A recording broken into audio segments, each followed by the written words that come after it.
যিনি দেশের নেতা তার দায়িত্ব দেশ নিয়ে, যিনি ইউনিয়নের নেতা তার দায়িত্ব ইউনিয়ন কেমনে চলে দেখার দরকার আছে না নাই?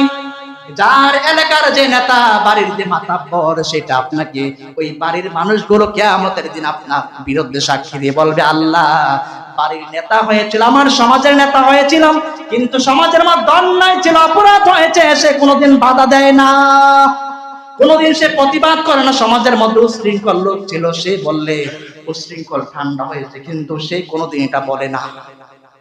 বাড়ির মধ্যে ঝগড়া ছিল, মীমাংসা করে দেয় না।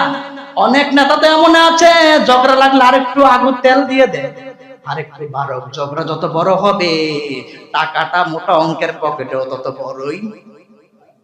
এমন নেতা আছে না নাই?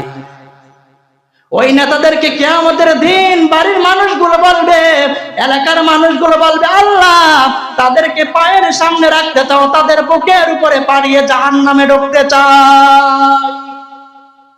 খবর আছে কিন্তু।